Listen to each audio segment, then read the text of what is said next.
Hola,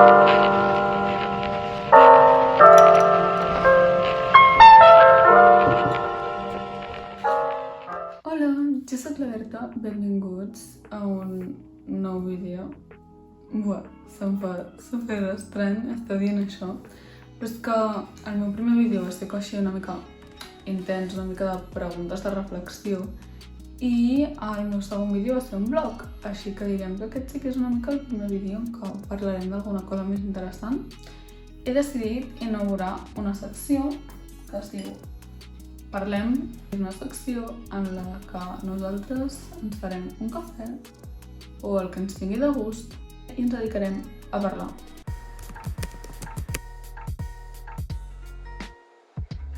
Per qui no ho sàpiga o no em segueixi a TikTok, doncs faig vídeos de journaling. Intento que no siguin de positivisme barat, es fa el que es pot. I com que avui parlar també de molts altres temes, aquí estem, parlem. Vale, abans de continuar amb el vídeo, us vinc a dir que aquest vídeo no heu de mirar per res la pantalla si no ho necessiteu, així que us el podeu posar de fons mentre feu una altra cosa o com si fos un podcast. I, per si no em voleu escoltar 20 minuts cardant-vos una xapa, us deixo aquí la taula de continguts perquè pugueu anar al tros que més us interessa. Així que ara sí, comencem amb el vídeo. Bàsicament el journaling és com el nom així de postureig que se li ha donat a les xarxes, una cosa que s'està posant molt de moda, que simplement és escriptura terapèutica. Tot i que no només escriptura terapèutica, aquesta és la manera en com l'enfoco jo. Perquè el journaling es tracta d'escriure en una llibreta, doncs realment com el que et vingui de gust, però de manera constant i de manera com dinàmica i bonica i fer-ho estètic i totes aquestes coses. Igual que hi ha molta gent que li va bé sortir quan està trist, està malament o quan sent algun tipus d'emocions, doncs recorre a una certa activitat. Jo, per exemple, quan estic contenta, em poso música a tot volum i ballo com una boja. O quan estic tristíssima, a vegades surto a caminar amb el cap baix, amb la meva musiqueta posada, en un main character, que tampoc passa res. Vull dir, cadascú té una manera de viure les emocions diferents i de superar-les de manera diferent. I pretendre que tothom tingui una mateixa manera de gestionar les seves emocions penso que és el primer error de tots. Jo vaig començar a fer journaling per necessitat. Jo portava fent diaris secrets explicant la meva vida des que era superpetita. Però el que és el journaling no havia fet mai aquest tipus de pregunta-resposta. Sí que havia fet fins i tot journals de manualitats i de decoració, però no escriptura terapèutica. I va arribar un moment que diguem que el primer de batxillerat em va fotre una mica que no me la vaig veure ni a venir i estava jo que... O sigui, no pel primer de batxillerat, sinó per com vaig gestionar el primer de batxillerat. També tinc pensat fer un parlant sobre el batxillerat. Això ja ho deixem per una altra visió. Però la qüestió, així una mica en resum, és que no vaig saber gestionar bé la pressió, com vaig acabar força malament. Plorava cada dia, no tenia ganes de llevar-me al matí i va ser un bucle que vaig dir que necessito deixar-ho anar. Llavors vaig agafar una llibreta i vaig començar a escriure tot el que sentia. Vaig deixar d'escriure diaris, crec que a segon d'ESO, fins ara, aquest any, primer de batxillerat. I la veritat, aquest cop crec que ha sigut l'únic que m'ha funcionat, de debò. Simplement perquè he tingut en compte alguns errors que la gent fa a l'hora de començar a fer journaling i alguns tips que són els que donaré en aquest vídeo doncs per tenir una certa continuïtat i poder ser constants i fer del journaling un hàbit. Normalment sí que s'utilitza el journaling doncs, a partir de preguntes, poder-se conèixer a un mateix, que de fet això em parla una mica. El meu primer vídeo és un test que formava part de la meva rutina de journaling. Es tracta, doncs, de, com si tu fossis una tercera persona, dir-te, escolta, Berta, què et passa? I tu contestes. Com pots millorar el teu dia? I tu contestes. Perquè d'aquesta manera pots conèixer-te una mica més, entendre com reacciones a certes emocions i quan et tornin a passar, doncs no passarà malament. Però a més, normalment en les llibretes de journaling també s'escriu, doncs, per exemple, pots escriure somnis, coses que t'agradin, o pots dir, m'he llegit aquest llibre i fas com una recomanació del llibre. Realment pots escriure el que et vingui de gust. I la gent intenta fer-ho d'una manera estètica. Jo, en aquest cas, vinc a parlar de la part més psicològica. Perquè jo em puc definir com una persona que consejos vendo, però para mí no tengo, de campionat.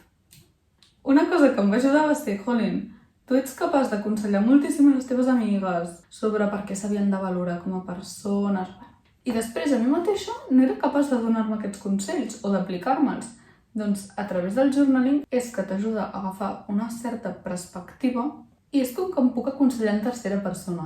Veure com una mica més, una visió més objectiva, ajudava a relativitzar molt i dir vale, Berta, és que no n'hi ha per tant, això ho soluciones així i ja està. Una de les altres raons per les quals vaig començar a fer journaling, el meu descontrol emocional afectava a la gent del meu voltant. Evidentment, si jo em passava plorant cada tarda, la meva parella, els meus pares, doncs que vaig fer pagar totes aquestes males emocions moltes vegades a la gent del meu voltant. Doncs a través del journaling també em va servir molt per fer introspecció. De dir, Berta, estàs fent moltes coses malament, per què les estàs fent així? Per què no estàs deixant-te a tu mateixa ser feliç? Ara que ja he dit els motius els quals havia començat jo a fer journaling, doncs comencem a parlar del que és posar-se en matèria.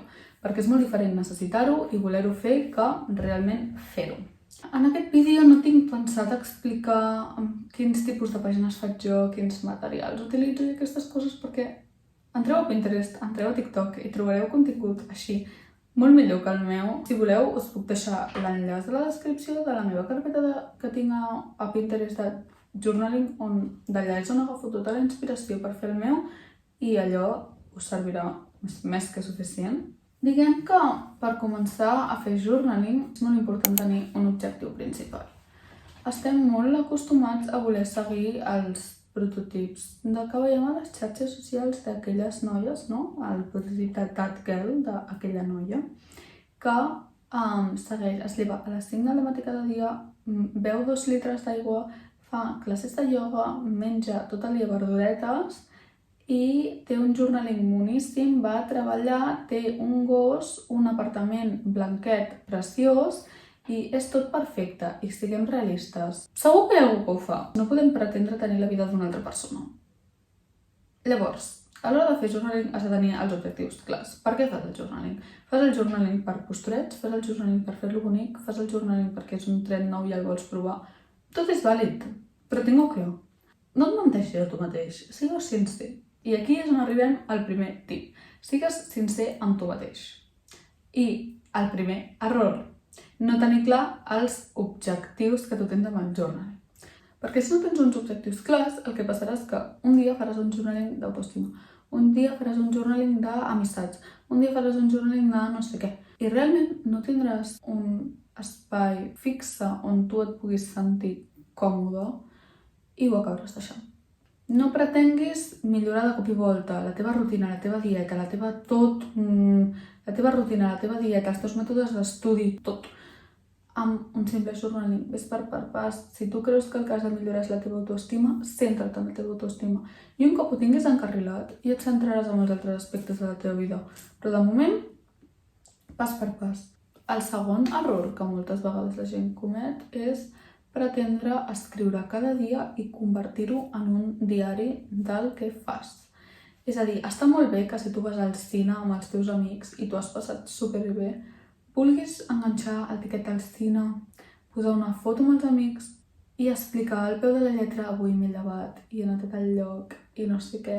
Perquè arriba un moment que el dia que estiguis estirada al sofà t'haguis sentit fatal, tu el que voldràs és agafar el teu journaling i explicar totes les coses que has fet. I veuràs que no n'hauràs fet tantes. I que potser dilluns escriuràs el que has fet, però arribarà la setmana següent i tornarà a ser dilluns i hauràs fet exactament el mateix i que t'haurà encantat perquè els dilluns són el teu dia preferit a la setmana. Però ja ho hauràs escrit. No vulguis escriure cada dia ni escriure per escriure.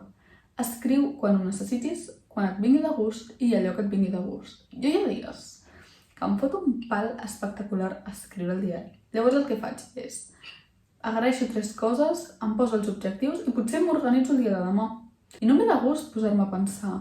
El que està malament és pretendre seguir sempre el mateix model per el fet de seguir-lo. El segon tip seria crear un hàbit. Aquí també entra molt l'autoconeixement. És a dir, tu has de conèixer com a persona. Ho relaciono amb el que he dit abans. Jo porto tot l'estiu llevant-me a les 6 del matí.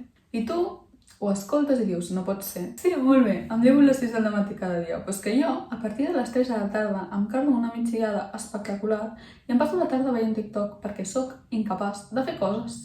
Ni una cosa és millor, ni una altra cosa és pitjor. Cadascú ha de saber el que li funciona. Igual que si tu a les 5 del matí et proposes, quan comenci l'escola, llevar-te a les 6 del matí per asseure't a la cadira i començar a fer journaling, deixa'm dir-te que potser ho faràs el primer dia, potser arribaràs al segon.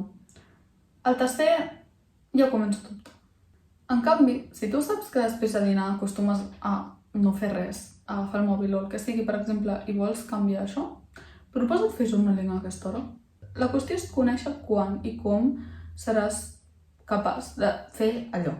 O sigui, no et proposis coses que no podràs complir, perquè llavors l'únic que faràs serà crear frustració en tu mateix perquè no ho estàs fent. Totes les persones són diferents, és a dir, necessitem coses diferents. Un altre error que sovint fem és no ser pràctic. Està molt bé que tu a una pàgina hi dediquis a fer dibuixets, et dediquis a escriure't una frase motivacional superbonica, però tenir una estètica molt rebuscada penso que és un error perquè no pots fer un hàbit d'una cosa que et costi tant, perquè automàticament et farà més mandra. Llavors, el meu consell és que agafis un model bàsic, jo per exemple. Bàsic, però no vol dir lleig. Bàsic, però que t'agradi. Perquè és molt diferent tu sentir la necessitat d'escriure i poder posar-te a escriure a que si saps que perquè quadri amb tot el jornal, abans de posar-te a explicar allò que necessites, has de fer 40.000 títols i 40.000 dibuixats. Un altre tip o error a l'hora de fer journaling, el tema de les plantilles. Entres a Pinterest, a l'àlbum que us he ensenyat abans, i allà teniu un munt de templates, un munt de plantilles que tu mateix pots omplir i et tenen les preguntes fetes. Està molt bé quan és allò al que vols treballar. Està molt bé seguir les preguntes sempre que necessitis aquestes preguntes. O si, per exemple, tu fas el journaling al matí o fas el journaling al vespre. Hi ha diferents plantilles, diferents tipus de preguntes per a aquests moments. Potser és diumenge al vespre i aquell diumenge ha sigut desastrós. Tu no necessites fer un review d'aquella setmana. Tu potser necessites centrar-te en un aspecte. La clau de les plantilles és tenir clar quan et convenen i quan no. Adaptar-ho a la teva pròpia persona i a la teva situació. Un altre error, i em sembla que ja això ho lligarem amb la part final i amb la conclusió, és el tema del temps. Moltes vegades ens posem com a excusa al journaling tenir temps, i això va lligat amb el que us he dit abans de fer-ho bonic. Doncs això és exactament el mateix. El problema és voler arribar a treballar moltes coses al mateix dia. Pas per pas. No vulguis fer totes les preguntes d'autoconeixement. El primer dia que facis journaling no sortiràs sent una personal gurú de l'autoestima. Al final, el journaling es converteix en una tasca, en una cosa a fer. I no és una cosa a fer, és una cosa que tu fas perquè et ve de gust. Llavors, la meva recomanació serien, com a molt, unes 5-6 preguntes seleccionades segons el que et convé tu en aquell moment. Jo sempre començo amb 3 coses que agraeixis, com em sento o com em vull sentir i què puc fer per fer-ho així. I després, si tracto d'autoestima, doncs 3 preguntes d'autoestima. Si tracto l'amistat, 3 preguntes d'amistat. I així t'assegures que en poca estona pots desenvolupar un gran tema i pots desenvolupar-te tu i no deixes les coses penjades. Com si no et va bé escriure home i ho vols fer a les notes del mòbil amb un àudio a dins del teu cap.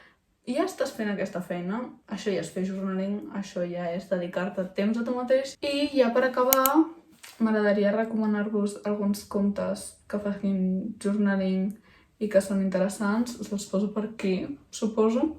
En primer lloc, que segur tots la coneixereu, la Irene Nortes. Té alguns vídeos superinteressants. La Moya McWhinney, crec que es diu, no sé com es pronuncia, però també té algun vídeo fent journaling que m'ha semblat superinteressant. La Tete Rivera, que fa contingut semblant al meu. La Sofia Factor té prompts en plan plantilles superinteressants en anglès al seu Instagram, us recomano que la veieu. La Clara Velasco, la Laia S. Castell, la Margot Lee i la Sofia Kelly també són superinteressants. I espero que us hagi servit. Sabeu que teniu plantilles i teniu consells al meu TikTok pràcticament cada dia. I pel meu Insta també les vaig penjant allà. I moltes gràcies per parlar amb mi aquesta estona, per escoltar-me. Soc molt pesada i m'enrotllo com una persiana, em sap greu. Espero que el pròxim vídeo estigui més entretingut. I moltes gràcies per veure'm. Adeu!